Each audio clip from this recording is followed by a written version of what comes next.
ចំនួនប៉ុន្មាន 5 ថើហ្នឹងចានេះ 3 ចូលអានេះ 2 អូខេយើងជោគបាន3វែងណាចាប់ដើម1 2 3 1 2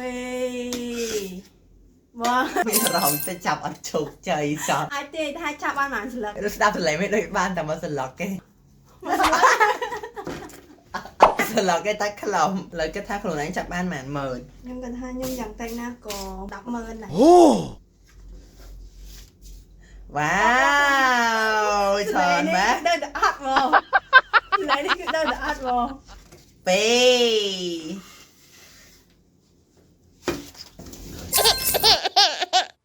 Round 2.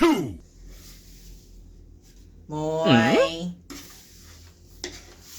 2 ណាលយ ណាលុយសិតតែលុយតានេះ ហ្នឹង ហ្នឹង រិចទៅតុកទៅទេហ្មង 3មកយើងខចំនួន5000រៀល អូយពេលវាយ ឈ្នះទៀត ប៉ុន្មាន 5 6 8 លើក3000ណាលើកប៉ុន្មាន50000 50000 58000 ស្វាងវ៉ាខ្ញុំមិនជឿថាយើងឈ្នះខ្ញុំរហូតខ្ញុំសុំលេងមួយរ៉ោនទៀត Round 3. ខ្ញុំ1000ណាវ៉ាណាយើងឆាយខ្ញុំហូរខ្ញុំបាន50000ជាងឲ្យមួយបាយចូលមកគេយ៉ា វ៉ា សិន2 2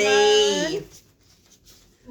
5 6 7 ចូល 75000 78000 មែនដល់ខ្ញុំយក79000បានហើយយកលុយយក1000បានហើយ ឥឡូវយើងចិត្តអស់លុយត្រូវដាក់ចូលក្នុងហ្នឹងវិញឲ្យគាត់ចាប់សិន ទៀតលុយទៀតឲ្យមានកម្លាំងចិត្តតិច 1 ច្រាត់បានមក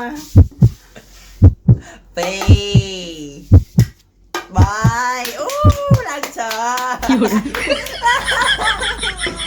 ប់លេង គាត់យកលុយ78000តែនគិតសរុបទៅម៉ានៅ180,000រៀល